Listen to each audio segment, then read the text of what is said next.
สุดไฟจะหมดเริ่มต้นเรารื้อประกอบนะก็คือคลายน็อตจากด้านข้าง3 ตัวที่ขา3 ตัวตรงนี้ออกมาให้หมดแล้วก็หลังจากนั้นก็ถอดฝาตัวนี้ออกนะครับเราจะเห็นแกนมอเตอร์น็อต4 ตัวทีนี้วิธีการเนี่ยก็คือเราจะต้องถอดน็อตด้านที่ไม่มีปากเนี่ยคลายแค่คลายด้านที่ไม่มีปากเนี่ยแค่คลายออกเท่านั้นพอเพราะว่าเนื่องจากว่าตรงนี้เขาเป็นบากให้เรียบร้อยแล้วจะได้ยกออกแต่ส่วนด้านข้าง2 อันนี้ก็คือตรงนี้เนี่ยไม่มีรอยบากก็เป็นตัวยึดแน่น2 ข้างนี้นะก็คลายน็อตออก2 ข้างคลายน็อตออก2 ข้างเสร็จปุ๊บเนี่ยเราสามารถที่จะยกตัวมอเตอร์ออกมาได้เลยตามนี้หลักการง่ายๆจากนั้นเนี่ยเราเอามอเตอร์คว่ำลงแล้วก็แกะน็อต4 ด้านของตัวคลีบปั่นน้ำอันนี้แกะออกเลย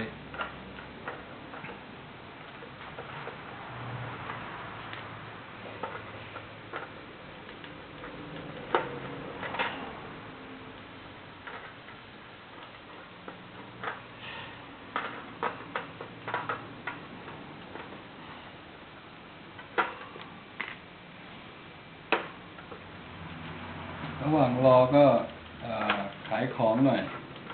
มีรังนกเทียมรังนกตัวนี้เนี่ยนกชอบมากได้ทำทดลองติดไว้อยู่ประมาณ200 ตัวนกมาทำทั้งหมดเกือบทุกอัน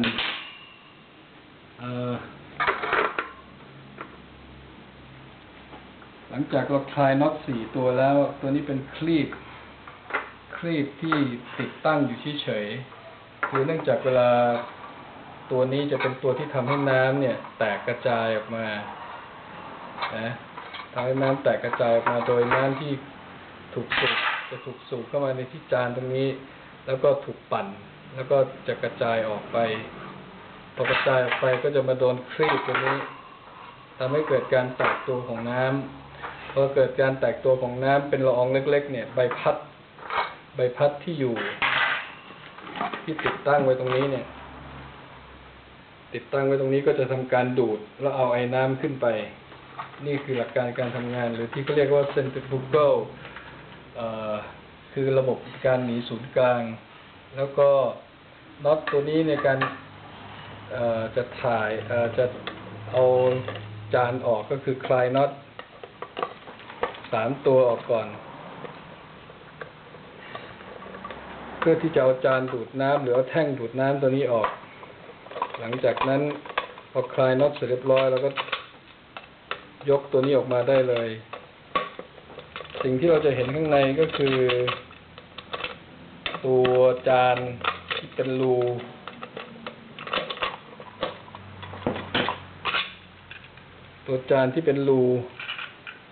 จะสังเกตว่าเริ่มต้นเนี่ยเขาวางน็อตวางแหวนแล้วก็แหวนสปริงอยู่ตรงกลางแล้วก็ขึ้นมาเป็นตัวหัวน็อตเป็นตัวยึดจานทั้งหมดไว้ให้แน่นที่เราจะถอด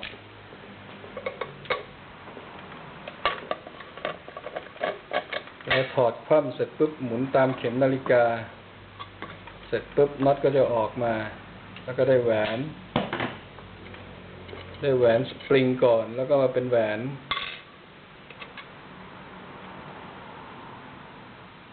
ตามนี้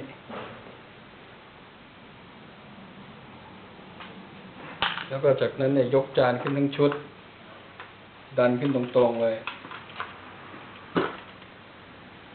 ดันขึ้นตรงๆตามนี้เลยเนี่ยเราก็จะเห็นจานเป็นจานคู่ด้านในหลักการการทำงานก็คือว่าน้ำที่ถูกสูบขึ้นมาเนี่ยจะถูกปั่นด้วยแรงหนีศูนย์กลางลักษณะพอปั่นเสร็จเนี่ยน้ำจะกระจายออกไปชนกับขอบตัวนี้ก่อนแล้วก็ทำให้น้ำเนี่ยแตกย่อยออกไปอีกแตกย่อยไปแล้ววิ่งเข้าไปหาขอบจานพอวิ่งไปหาขอบจาน พอหลุดจากขอบจานตรงนี้เนี่ยก็คือน้ำจะมีความเร็วสูงพอหลุดออกจากขอบจานเนี่ยก็จะมาปะทะเข้ากับตัวครีบนี้จะยิ่งทำให้น้ำเนี่ยแตกเป็นเม็ดละเอียดทีนี้สิ่งที่ห้ามกระทำเลยก็คือการคลายน็อต4 จุดตรงนี้เพราะน็อต4 จุดตัวนี้จะเป็นตัวบาลานซ์ให้มอเตอร์เนี่ยตั้งฉากแล้วก็ได้ศูนย์การที่คลายปุ๊บมีปัญหาอย่างเครื่องตัวนี้เนี่ยหลังจากการถอดประกอบ2 ครั้งเนี่ยจะพบว่าด้วยความสะเพร่าเราไปถอดน็อต4 จุดนี้ออกทำให้เซนเตอร์ของการหมุนมอเตอร์เนี่ยเสียเลยนะฮะแต่ว่าเดี๋ยวเราจะแก้ปรับปรุงตกแต่งใหม่นี้เราจะมาดูว่าด้านหน้าเนี่ยมันเห็นอะไรบ้างในตัวมอเตอร์นะครับคลายน็อต4 ตัวออก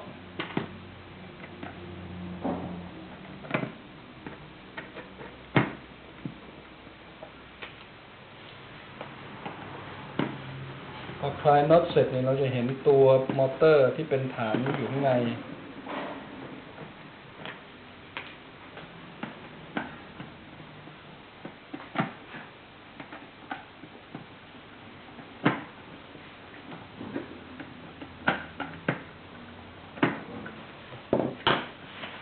ว่า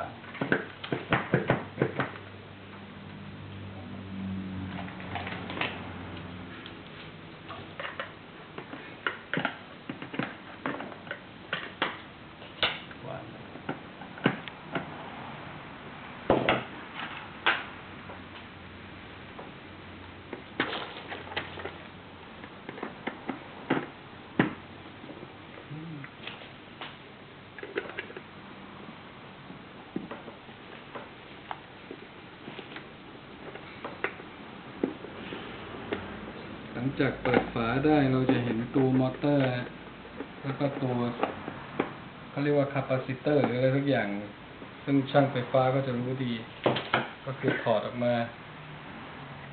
เราก็จะเห็นตัวมอเตอร์ทีนี้สายเราเริ่มต้นจากสายไฟที่เข้าก่อนสายไฟที่เข้านี่จะมีดำกับแดงคู่นี้ดำกับแดงทีนี้เรามาดูสายที่มาจากตัวมอเตอร์ก็จะมีเหลืองดำฟ้าทีนี้การประกบคู่ก็คือการใช้เหลืองจากสายเมนไฟฟ้ามาสายขาวที่มาจากเมนบ้านบวกกับสายสีเหลืองของตัวมอเตอร์ส่วนสายสีดำเนี่ยก็จะมาคู่กับสายสีดำของตัวมอเตอร์ที่มาจากมอเตอร์แล้วก็ผ่านไปที่ตัวคาปาซิเตอร์หรืออะไรสักอย่างหนึ่งก็คือตรงนี้จะเป็นจุดที่พิเศษก็คือสังเกตว่าจะมี3 เส้นก็คือสายสีดำจากเมนบ้านแล้วก็สายสีดำจากมอเตอร์บวกกับสายสีแดงที่เข้ามาผ่านตัวคาปาซิเตอร์จะดูตัวคาปาซิเตอร์หน่อยส่วนตัวสุดท้ายก็คือสีฟ้ากับสีแดง